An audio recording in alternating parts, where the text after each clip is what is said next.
It's my honor to welcome to the museum and to introduce my friend and colleague, Mario Schjetnan. Mario, there are many, many things I could say about Mario.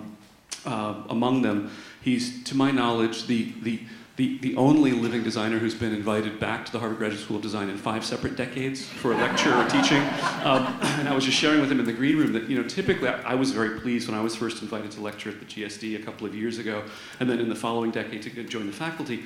Having said that, it's most typical that if you're invited to lecture or to teach by one administration, the next couple of administrations will take a cooling off period. So it speaks to Mario's character and his wonderful qualities as a human being, not to mention the sustained quality of his work. Mario is an architect and a landscape architect based in his hometown of Mexico City. He did his undergraduate work at UNAM, one of the great architecture schools of the world, and he did his graduate work in landscape architecture at the University of California, Berkeley. He returned to Mexico City and he founded the Grupo de Diseño Urbano, GDU, which is really one of the world's leading practices in both landscape architecture and urban design. And through that practice, he's produced some really extraordinary public landscapes in Mexico and internationally. He's got a very, very interesting range of work. But among other things, the Xochimilco Park and the Bosque de Chapultepec are really must-see destinations in Mexico City. Both of them have won really the highest honors among the ASLA, or Professional Association, but they also anticipated and really gave body to a combination of brownfield remediation strategies for contaminated brownfield sites, as well as ecological processes for their health and cleansing in the public realm. In that regard, Mario's work has really been at the forefront for many, many decades. In addition to his work in practice, he has maintained an active commitment in teaching, both in a leadership role, but also as a visiting professor in a range of institutions internationally.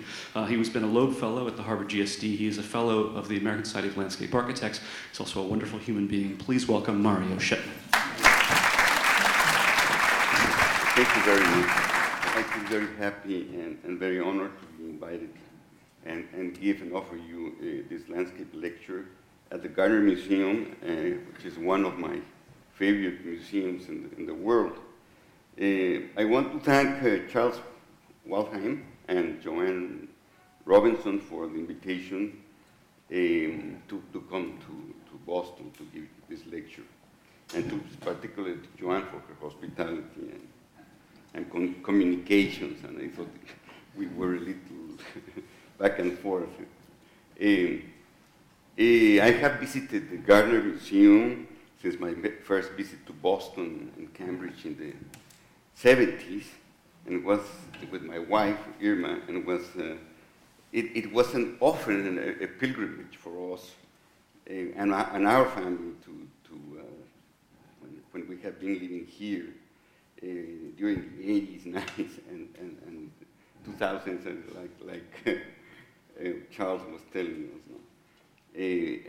And I hadn't seen these installations. They're beautiful. They're designed by one of my favorite architects, Renzo Piano, of course, and also one of my great friends, Michael van Valkenburg. So I'm going to show you tonight, first, some concepts that guide our project and our process. Principles more than concepts. These principles are, first, to look at nature of place. I think the essence of place, the essence of really looking at the nature of place gives us the initial aspect of defining the nature of the project. By the way, all these photographs are from Mexico. They are taken by Antonio Vizcaíno, in a book called Landscapes of Mexico. So he has photographed all of Mexico and all its biodiversity. Mexico is the 5th biodiversity in the world. We have an enormous diversity of climates, of landscapes, of beauty, and of different biomes. So basically these photographs I'm going to show you first are places of Mexico, which show its biodiversity, but also these principles. The nature of place, understanding a place scientifically, aesthetically, and as well in a poetic way. The second concept that guides our projects is sustainability. It's been a lot talked about that, but we have been very consistent with that concept doing a project not only to touch the land lightly, but to improve its conditions in relation to using as least as possible all the natural and environmental and energy as possible. The third concept is culture, history, and precedent. We work very closely in lots of historical sites. The famous philosopher and poet Octavio Paz, a Mexican poet, is a Nobel laureate, used to say in a beautiful poem that says, "In every corner of Mexico City, Moctezuma and Cortés collide." So it is this, you excavate in Mexico, there are 33,000 archaeological pre-Hispanic sites, and over 20,000 colonial buildings declared. Mexico is one of the countries that has the most world-declared sites by UNESCO in the world. So we always have to work with that. We're very much into this kind of. So the attitude is very much into this. The fourth concept is we deal with our profession in terms of a conceptual continuum of architecture, landscape, and urbanism. We enter the problem of a project usually from the point of view of landscape, of course, but many times we come from urbanism, from looking at the city, from looking at the complexities of the relationship of the city to look at the landscape, or vice versa. If it's a problem of urbanism, we get to the concept of landscape. And finally, we aspire to get a quality of design, to put all this together into a product of a quality of design. Because quality of design and all of the processes go finally to the most important aspect that we have as landscape architects, to improve the quality of life of the people. That's our main mission as human beings.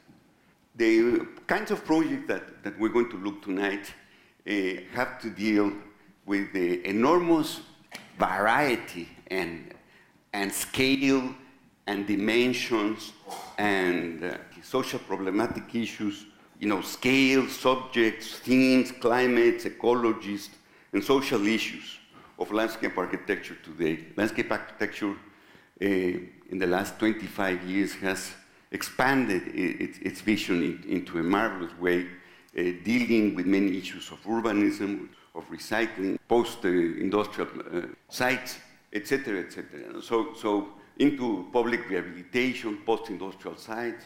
We have dealt also with historic and natural sites, and also we have dealt with the public and private developments. So therefore, all the principles, nature of place, interdisciplinarity, sustainability, culture, history of place, continuum, and quality of design mix together in all of the themes and subjects. So if you're dealing with a post-industrial subject, you're also dealing with history, you're also dealing with nature of place, you're also dealing with. So every time, it's the nature of the focus, It's a very complex matrix that you always find. Okay. First, I'm going to show you two projects that we are actually working in. One is Natura Garden, the Bicentennial Park in Mexico City. It is an area of 55 hectares, and we started the construction of the project in the year 2010, and we finished it in 2012. This site used to be the main petroleum refinery of Mexico City by Pemex, Petróleos Mexicanos, and this is a photograph of 1945. So this refinery worked from 1920 to 1990 when it was closed. It worked for 70 years, as you can imagine. In 1920, Mexico City was 3 million people. By 1990, it was 19 million. So you can imagine that it also was 50,000 cars to 3.5 million cars. So this refinery is actually kind of the motor that developed the metabolism of the city of Mexico City, of its whole megalopolis over the years. It was closed down in 1990, and it was left over as a black hole in the city for 15 years. And in 2004, they asked us to first review the site, to characterize it, to study it with many scientists in order to see the possibilities of recycling into a public park. And we did. You can see here the site as it was originally around 2003, before remediation of the project. And the notion, the character of post-industrial projects is that you find this. It's a haunting place. It's a phantasmagoric place. How do you instill again the humanity of the place? How you're going to use it again, and how to reconvert this place from a production plant, let's say production landscape, to a landscape of habitability. Again, all of the towers, tanks, pipes, overhead were taken out. Of course, they didn't take the interior. They didn't take the subsoil, right? So we had to start with the remediation. Here you are. There was many types of contaminants here in the soil, from gases, particles, solid particles in the soil, to areas of actually liquids, benzene, gasoline, and so on, to other areas which, of course, were clean, and so on. So whenever they say it's a contaminated site, the first important thing is to characterize it. And characterization and cleaning, there are many methods, have to do also inform the relevance of the project, where you're going to put a certain thing, how you're going to use it. So you're going to see how we did it. Well, another thing that we did was that it should be a place that we couldn't perforate the soil under 8 meters, because that's a solid, a certain type of soil that doesn't let the contamination go down, so we couldn't perforate that. And we also wanted to gather the water from the rainwater. We wanted to collect it and then inject it into the ground at 85 meters down, so all the water of the site goes back into the aquifer.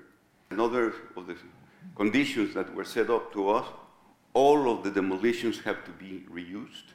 They could not get out of the site. And finally, this is part of the scheme. It's a concept of 5 parks together, tied together with this path. One was Natura, the second was wind, earth, water, and sun. The third thing was that all of the parking had to be behind, so it wouldn't face the street, and also as an important buffer, because the oil company kept these oil tanks, not for the production, but for distribution of gasoline in the city. You can see here the master plan, the Natura Garden, which is basically a botanical garden, the Wind Garden, which is about sports, Earth Garden, which is about family picnic and family gathering, and finally water, a water treatment plant, which takes water from part of the city and cleans it and recycles it and irrigates the whole park. The sun, which was a museum of technology. We started first with the botanical garden, and you see, in Mexico, over the years, we have been, let's say, our direction of culture has been in relation to history, that is, to pyramids, to the colonial aspects of cities and so on, to painters, to art, but very little to nature, very little to botany. The botanic culture in Mexico is very low in general. So I have been very conscious of that, and over the years have built several botanical gardens, because being the fifth most diverse and rich ecologies in the world, our natural and botanical education is very low. So the idea was to enter the park through basically, this is a pre-existing metro station from Mexico City, so you can get from anywhere in the city here for a quarter. You know, that's what the metro costs in Mexico City. You can get from anywhere in the city to the park, and then I wanted people to see all the biodiversity. There are 8 different biomes: conifers, perennial tropical bush, mountain forest, to xerophic landscape, and an orchid house. A young guy that comes to the skate park would enter, and finally someday enter to the botanical garden, you know, and then say, oh gosh, this is incredible, we have all this biodiversity. One of the main aspects, of course, that was established from the beginning with the scientists was that we had to do this park from the level 0 up. So this was our level 0. This is the soil that had to be left alone. This is our areas for irrigation as well as for drainage, and that the park basically had to be above this. As we started to study the topography and different biomes that we were going to put in here, we started to see that basically the topography was informed by the depth of the soils. That the tropical landscape needs 4 or 5 meters, but the xerophyte, of course, needs 1 meter. And then, for instance, you can see the pines, this middle. So the topography of the park and of the botanical garden definitely went down to mandated, informed by this aspect of soil strata. For me, that's one of the most interesting things of this project as a landscape architect, that you learn about the needs of different plants and so on. And then, of course, the Chinampa, you know, we had the central wetland of the central part of Mexico here. As you can see, we had to build actually like a pool in order to create the Chinampa here. And the only place that pre-existed from the refinery was this cistern that was kept, you know, was kept there, and we dedicated the cistern to be the orchidarium.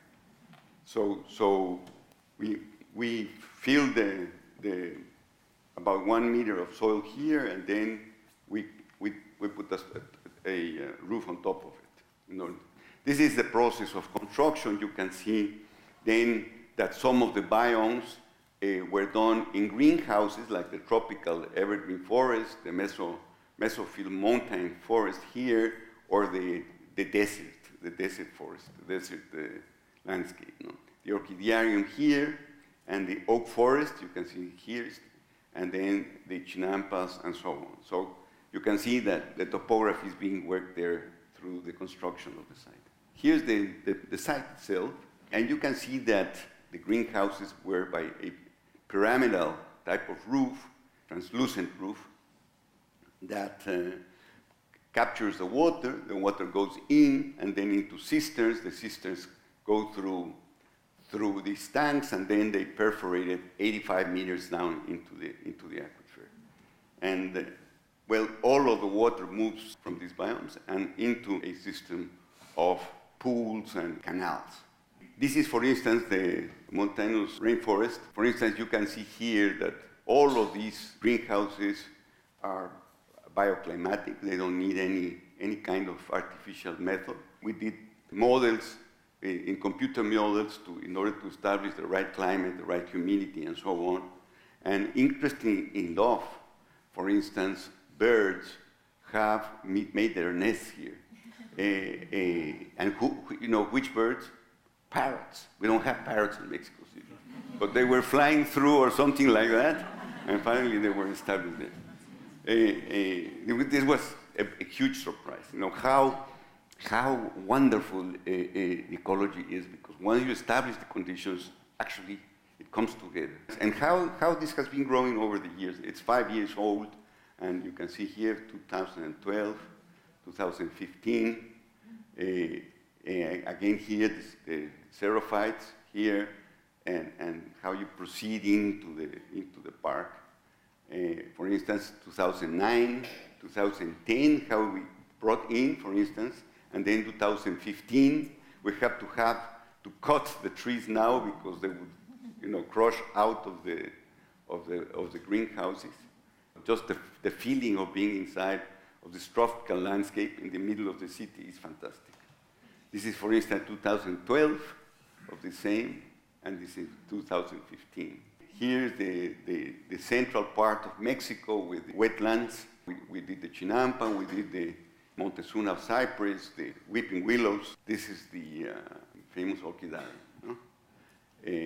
Again, to 2009, during construction of the orchidarium, you see the cistern there, and the cistern finished. This is over 2,000 varieties of orchids there.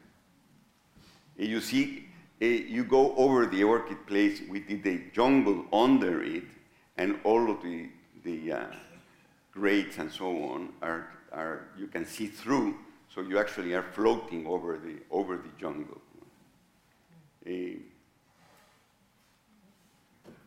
Of course, everything is accessible, and again, it's bioclimatic.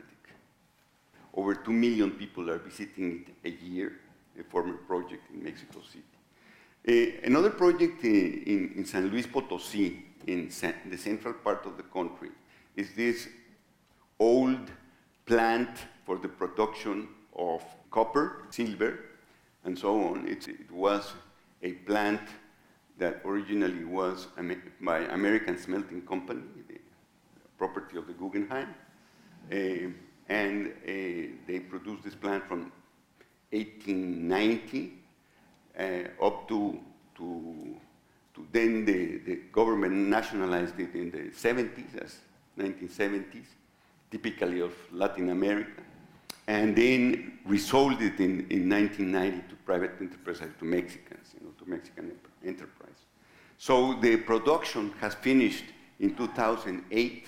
The intention is to create a new part of the city of San Luis, a place for about 30 to 40,000 people. The problems here of remediation are quite complex and quite specific.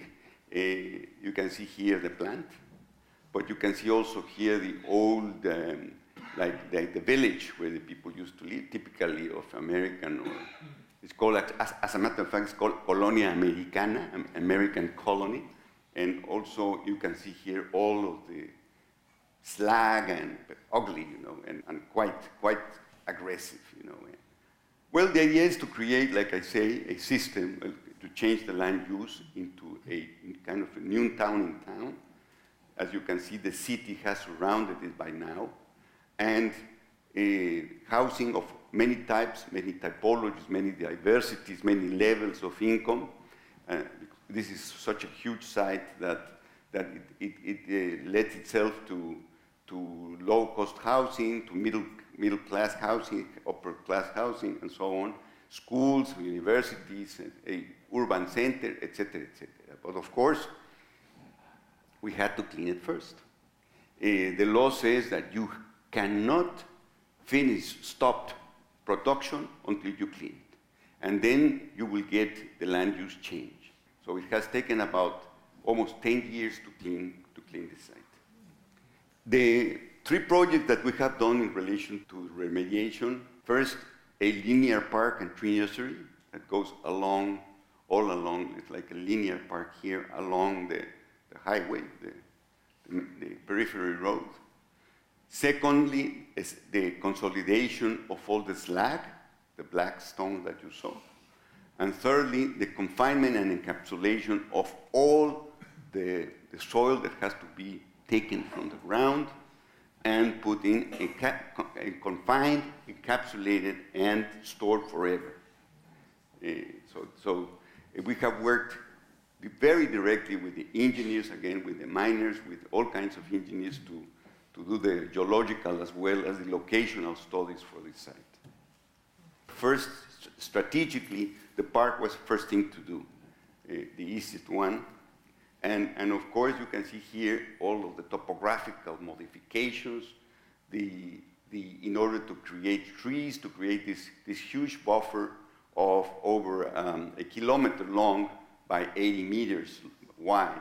And this is the part during construction. You can see consolidation of slopes and so on, and levels and dirt.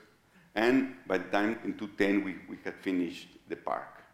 The park is basically for running, for children, for families, and also a place to show different plants, different associations of plants in relation to the semi-desert, which is part of this landscape. This is the park today. It's completely established. You see part of the gravels. There's very little, let's say, grass and so on. All of these are xerophytes, all of these are succulent plants.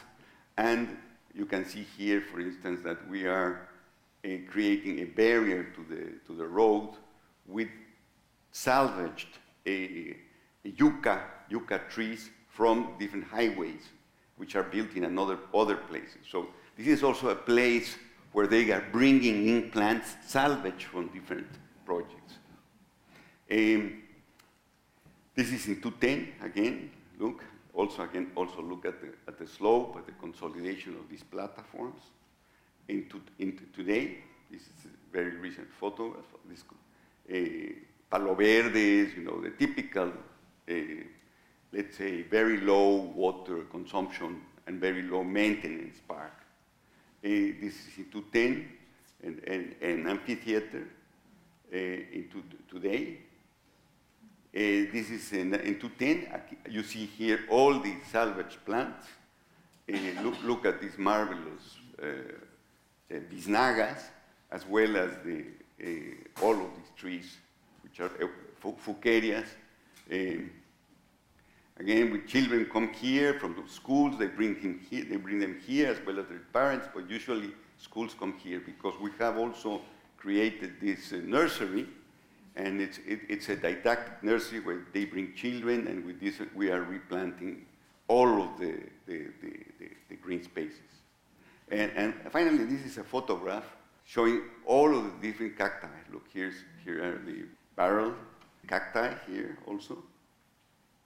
Maguey, here, etc., etc. And these are places for children to play under, the sun is very hard here, as well as kiosks and so on, family places. All of these are Italian cypresses, because they can clean dust or etc. that comes from these stabilization lagoons. If we can show you the video, there's a very nice video here of the process of remediation. It's an enormous scale of work. We have moved something like 1.5 million cubic meters of soil and stabilized them and encapsulated them in a series of pyramids. Maybe these are going to be the Teotihuacan of the future. Teotihuacan is the largest pyramid in Mexico. But yes, this is a mining company. By the way, the mining company keeps the responsibility forever, even if it donates the city or sends, or sells the project. They keep responsibility for the. So look at this. Dismantling of installations, we did a very careful study of which structures were going to be conserved, which structures had to be rehabilitated, economically possible. 12,000 tons, the scales are incredible.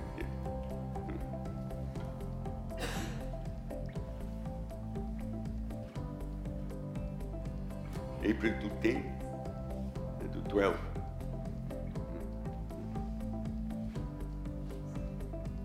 So this is a place which worked for over 100 years in production.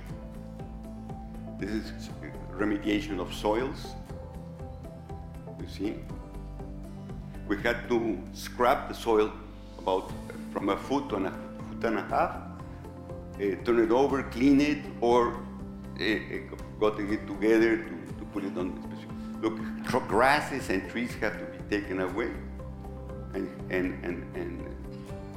soils have to be put back, and that's why we're doing a production of soils, production of trees, production of plants.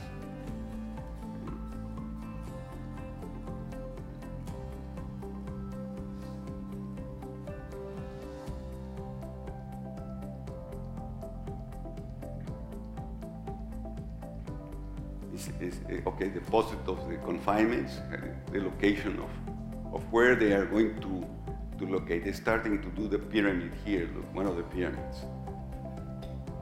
And for every part of the process, the Department of the Environment in Mexico, the federal entity, has to approve every part of each process.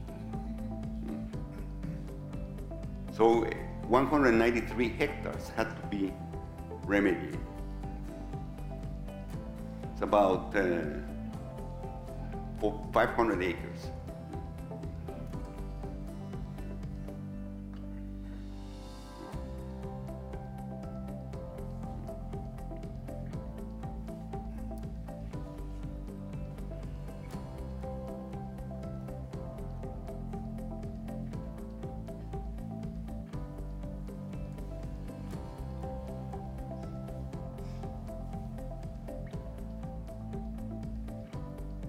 Confinement. They have to have an area which is geologically stable in order to build this let's say, encapsulating construction. There's a geochemical barrier, and that's okay. What we did with the engineers and so on is location, dimension, and form of the confinements.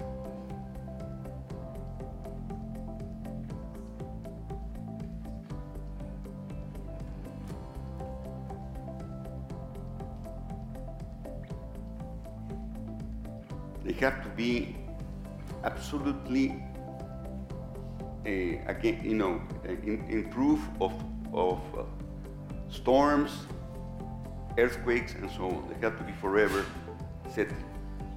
That's where we started to look. This is the North Pyramid. And that's the cover of the pyramid. It's fascinating. So they will be recognized as the new Moctezumas of Mexico of the 21st century. Look, fascinating.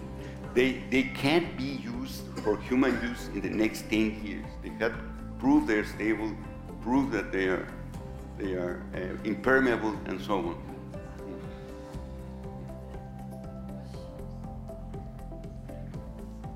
Then the slag deposits, the ones that, remember, the black ones. Again, we had to work with the engineers, with the miners and engineers, in order to stabilize them, because they were eroding.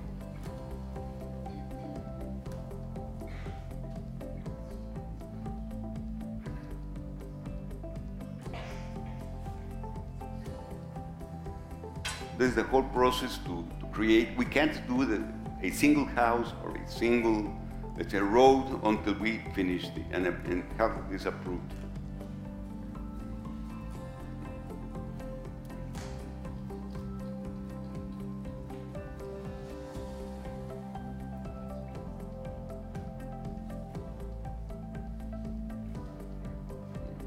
That's the scale.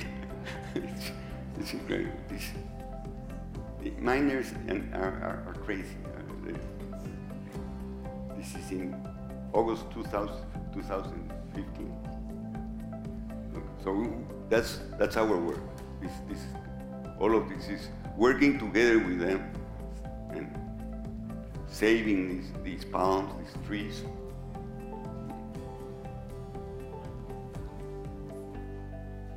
Okay. Well, now the process, how we did it. We did it on site. We created this type of sketches. This is more or less the sections. We started different sketches because these pyramids are going to be in the middle of this new city. So they have to coexist, cohabit. These are some of our photographs. Look. And this is, look, this is again the slag. First the consolidation, then again the, let's say, shaving, and then that's the way we worked. That's here, look. And that's where we're kind of revegetating this. And we created a new, let's say, a new beautiful road, let's say, to go up in the future of the city from this. See? Now I'm going to show you a little bit of historical and natural sites. Another aspect of our profession, let's say, which is, of course, more typical, the archaeological and ecological, let's say, preservation.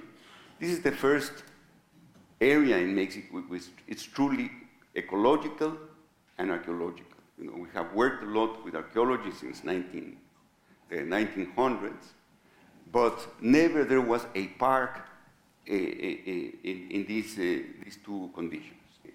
This is in the coast of Oaxaca, in the south, next to along the Pacific coast, in the south part of Mexico.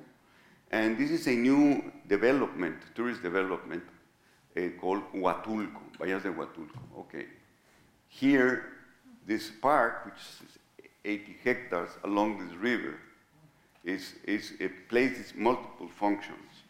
You see, first, there's the water for the new city, for this new tourist development, as well as a very interesting ecology from the western Sierra Madre down the riparian forest, tropical forest, to a mangrove, then to the outlet to the beach. So it creates marvelous different ecologies, tropical ecologies.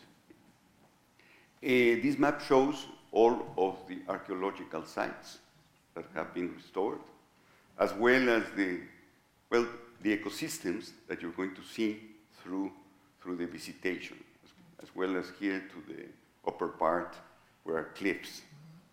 So you have all kinds of conditions which are very, very interesting, as well as very beautiful. This is the long-range plan.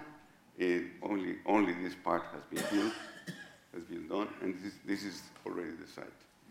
Again, a place where you can see the Pacific Ocean, but on the lower part, you see there was a little city here with pyramids and emperor's palace. It's very interesting because we work here with the archaeologists also, and we started to create a new archaeology where they allow to have trees within the archaeology.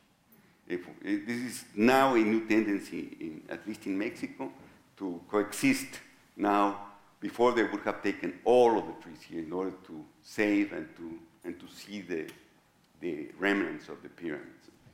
Okay, and for instance, this is part of a pyramid. Now it was redone, a Rosetta, and then you go into the jungle through the let's say areas. This is the humid part, and you get into the mangroves. You can see. Then you have this ceiba tree. Ceiba tree is a tropical tree which is sacred to the Mayans, to all of the southern part of Mexico. It's a symbol of growth and life, and it connects the inner world to the sky. You know? So it's a very sacred tree. There are 40 of these trees, which are over 30 meters tall. Then you go out again to the ocean, or you come down and you look at the mangroves, you know, to the beaches and to the different ecologies that happen there. Again, here people visiting the place, and again, it's a place that you start to understand through interpretation, through explanation, and so on. Well, these were some of the first sketches as you enter into the site. And then a visitor center, as well as a center for administration and research. And here's the place which was finished. The entrance to the site, the visitor center, you know, and we create this type of architecture. We did also the architecture here in relation to this very beautiful, very intense, very humid and tropical place. We use wood and concrete because of it's a place which is highly earthquake prone, and then located separated the buildings in order to let the creeks go through and so on. And this is kind of the materiality of this project. You know, it's concrete, which is durable. The humidity, you can't use steel, so it's wood and concrete, you know, in order to be durable. And it creates this relationship with the trees.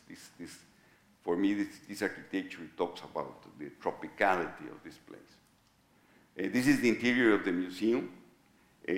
One part of the museum is dedicated to what has been found. Another part is a permanent collection. For instance, look at this. This is marvelous. This is the Mixteco Zapoteca culture of Mexico. Again, look, these marvelous pieces, you know, very, very rich. And this museum explains, and then you can see the jungle behind. And from the outside, there's this transparency, so it's very closed to the west, very open to the east. You know, and again, you see this is the west side, which is very closed, and then you enter through these bridges into the museum. Another one of these projects of Chapultepec Park. Well, Chapultepec Park is the oldest park in the Americas. We have found traces of Nezahualcóyotl in 1460, designing the park for Moctezuma. And this is Diego Rivera's sculpture, which is called Tlaloc. Tlaloc is the god of water, because also this park has been traditionally, way before the Aztecs, as a place for gathering water to the city of Tenochtitlan and then to Mexico City. So Diego Rivera did this fountain, and you see the god Tlaloc, which connects the sky and then gets the seed of maize, of corn, through his body and releases it into the ground. Look. And then it goes through the water, and then for production, and again there's the cycle. It's a very beautiful sculpture. So we have restored this too. So anyway, this is Chapultepec. We have found many objects. Of course, archaeological restoration and archaeology has been done here for many. In addition to this, to our period, it has been done before.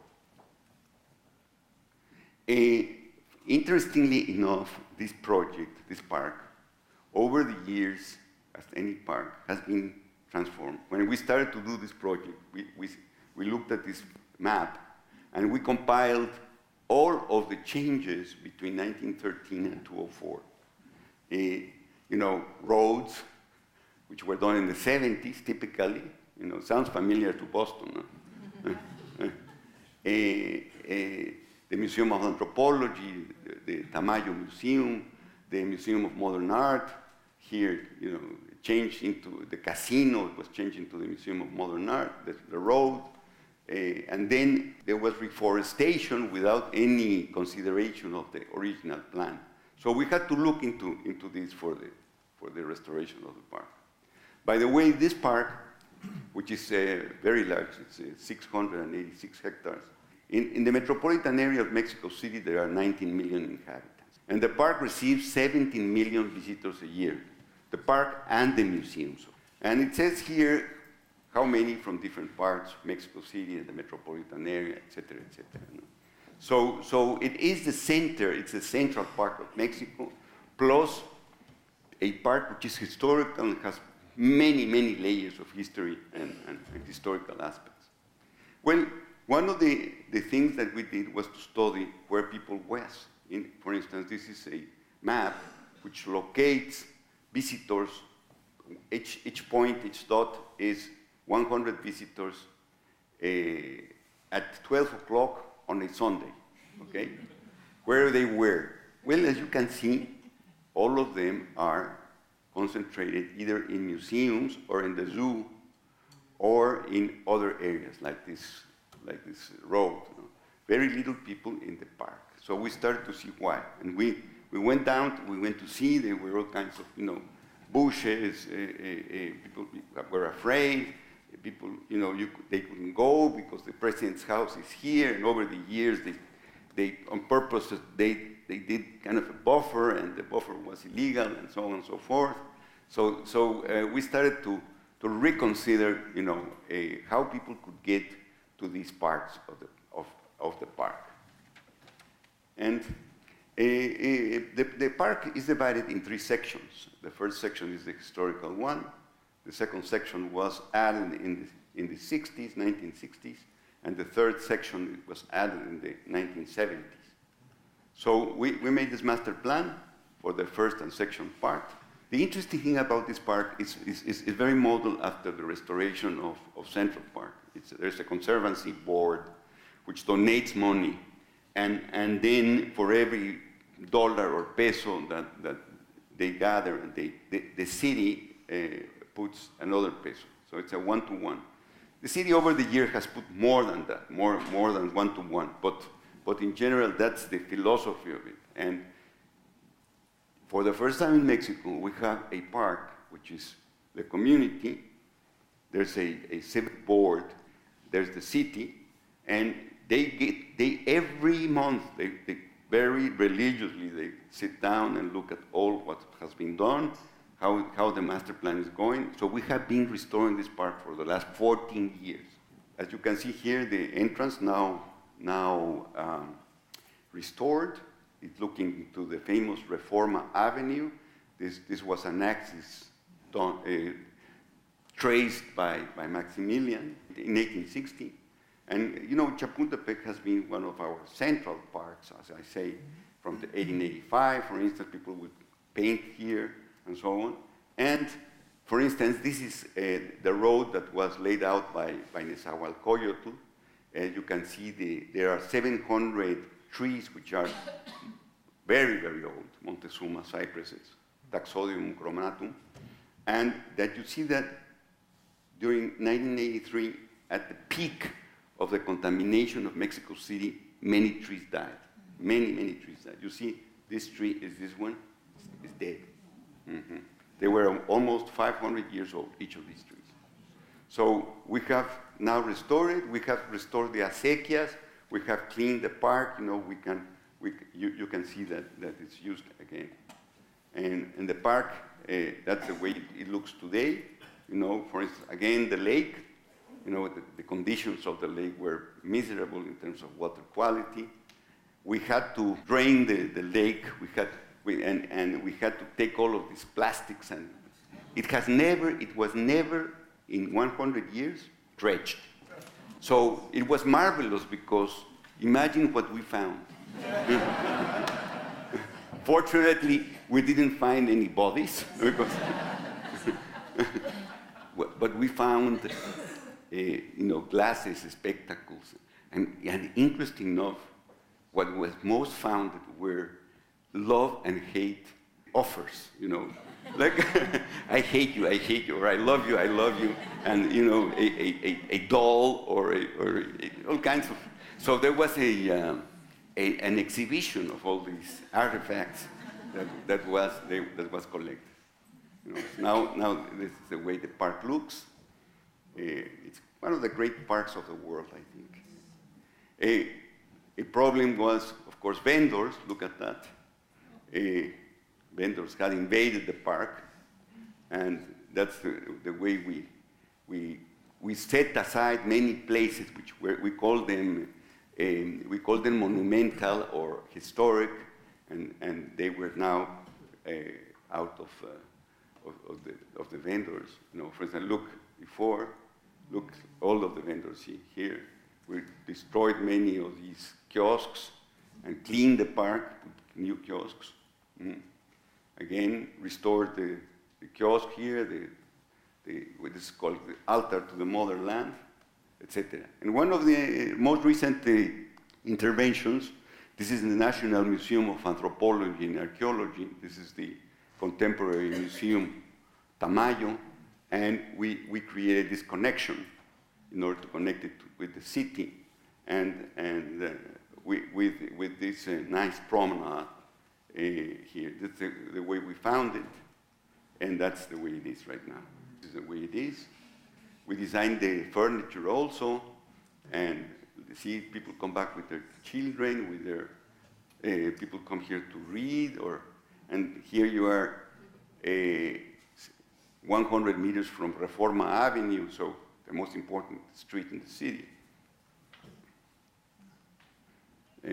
And then we did also these picnic kiosks for children that come from their schools, their buses, and so on. And also a new botanical garden was done, because Chapultepec was a botanical garden for centuries. So we reinterpreted the botanical garden, we relocated it. And then we restored this orchid house with this beautiful glass. You have to go see it. We're working right now in the second section, the 60s. Again, a park which is oriented to cars. We are proposing to reorganize all the movements in the park, cyclists, strollers, runners, as well as visitors, and so on. And we have done also this process, look, into what we call a complete street. Very recent photographs. This is the bike path, the 2 lanes, there's an electric transport now through the park. Places to gather the water, to sift water into the ground. Cyclers, restoration of fountains, the transportation, and so on. Okay, so finally, I'm going to show you the last project, because I know that you want to go to have dinner or so. And this is another project which it's been very interesting for me, because we have been working this project for over 10 years, again. In the city of Tampico. Tampico is a city in the Gulf of Mexico. It used to be the first petroleum center, let's say important center of Mexico. In fact, the famous novel Treasure of the Sierra Madre by Bruno Travin was written about Tampico. And Humphrey Bogart played that film. You have to see that film. And because it shows this sneaky town, you know, of like the gold rush, you know, in the 20s and 30s of Mexico. Okay, well, petroleum has shifted somewhere else. The city got down, depressed.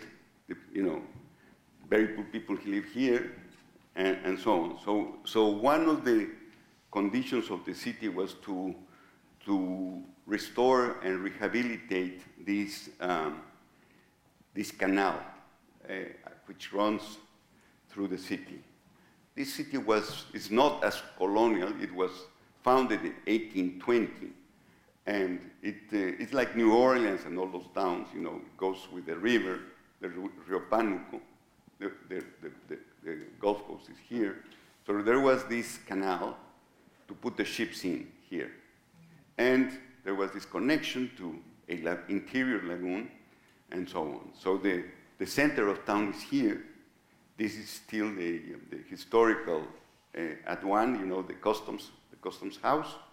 And there's a very interesting axis here going through this, and another one here, and another one here. Look, so we start to make these connections. Now, again, the conditions of the soil. That's what we always say. The first thing we have to look is at the site.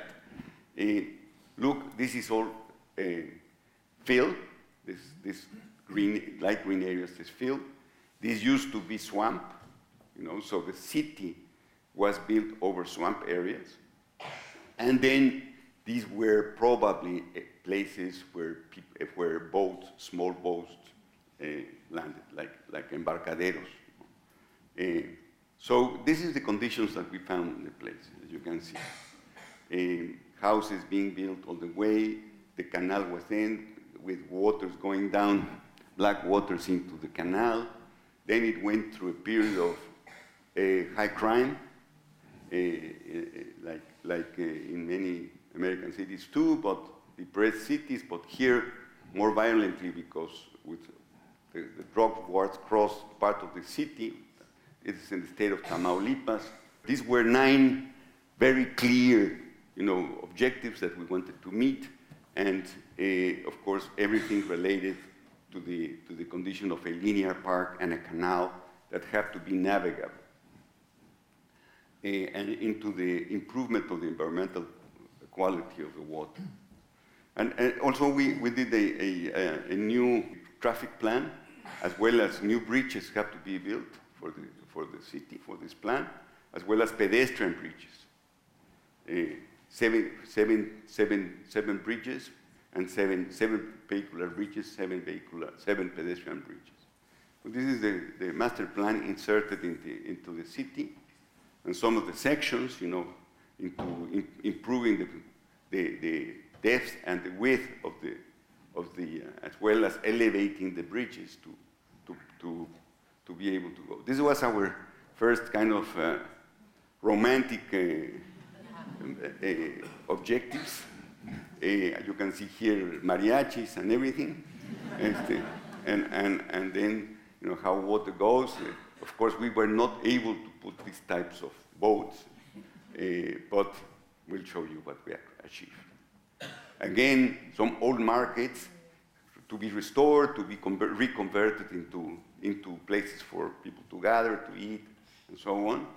The first stage was done in 3 years, but then it was left. This is a very interesting photograph for me, because what represents here is 80% of the money invested.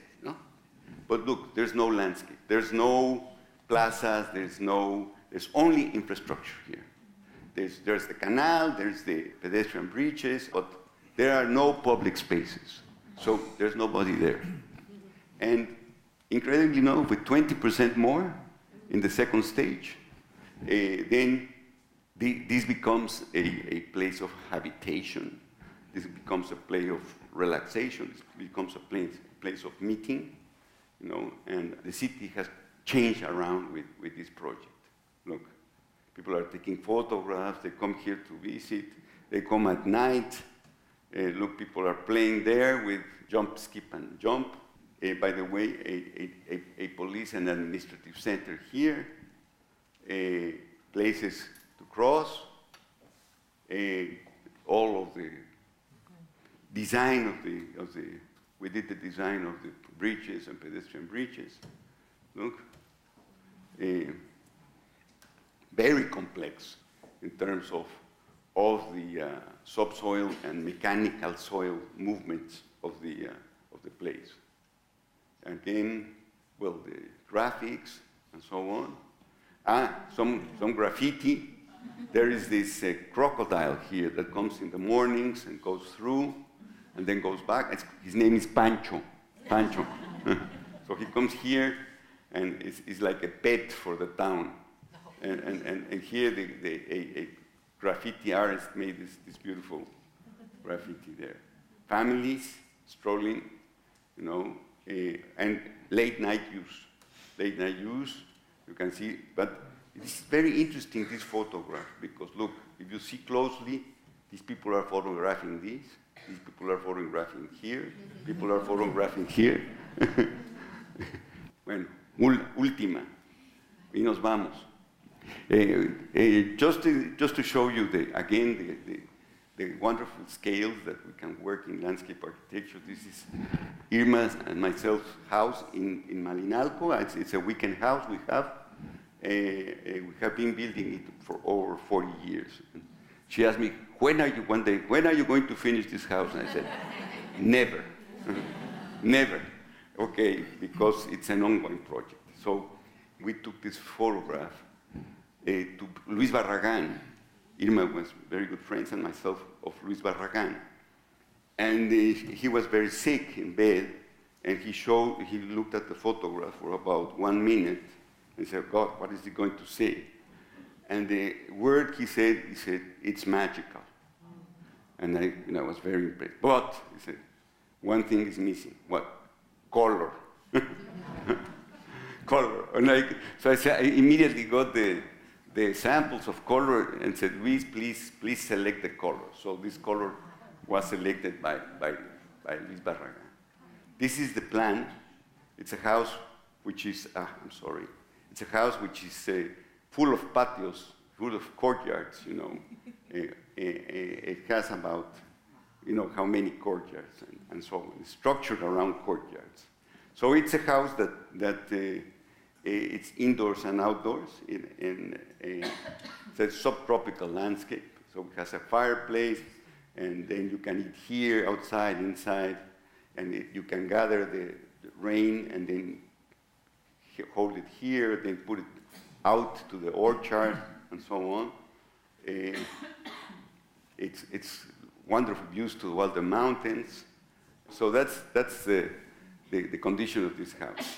Again, another courtyard, and it really shows you our attitude towards place, towards happiness, and towards the nature of place. Thank you very much.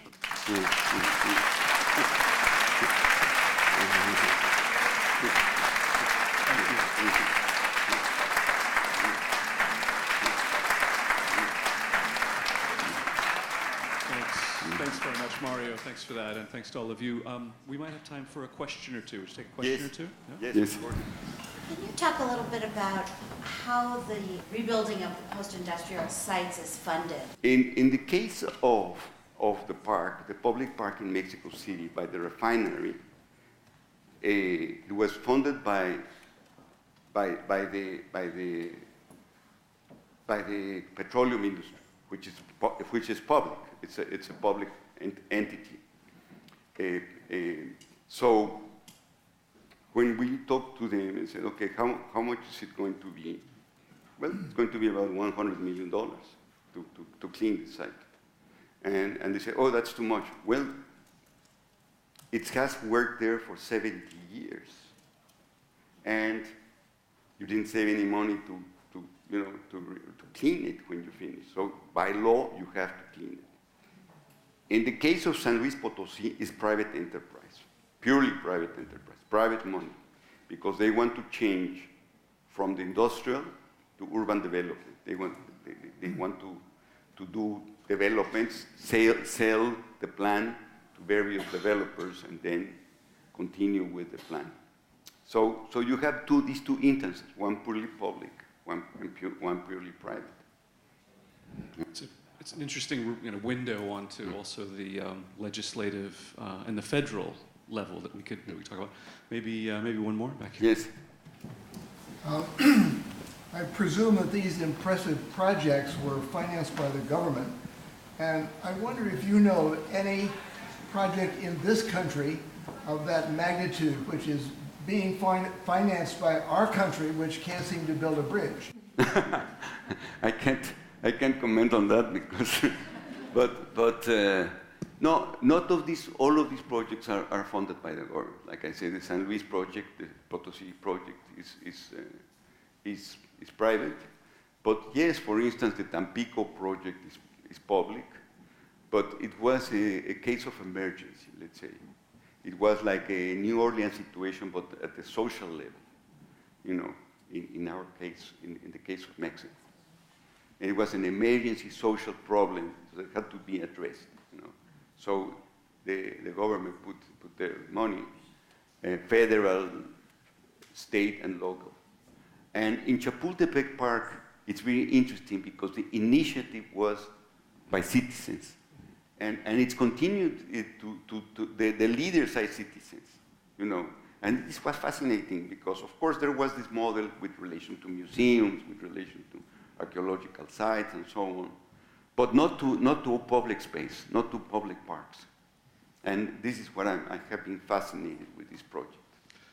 I want to indulge myself and take the last question. Could you say something about how you found the field?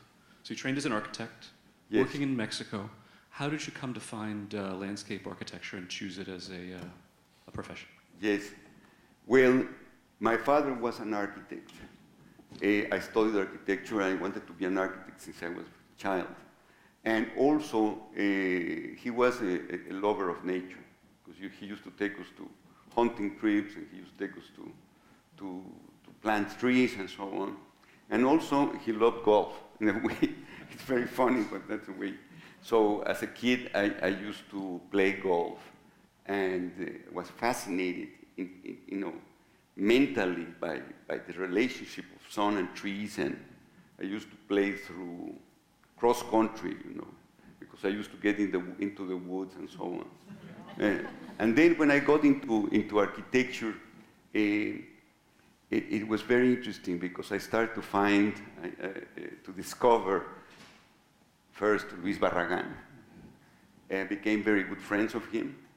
Then I discovered, at that time, it was the 60s, Roberto Burle Marx, the Brazilian landscape architect, because at that time, Oscar Niemeyer was like the hero of Latin American architecture. So I started to see these developments like Brasilia and so on, and Rio and Sao Paulo and so on.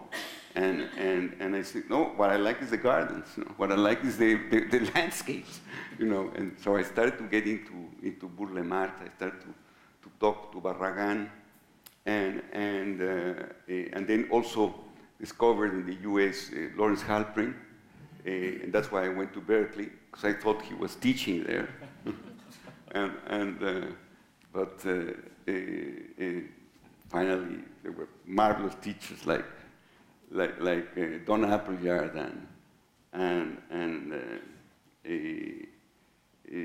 Garrett Egbo, marvelous. I have been very, very lucky to have these grand masters in my life, very close. Well, we've been very lucky to have you come all this way this evening. Thanks, Mario Schjetnan. Thank you. Thank you.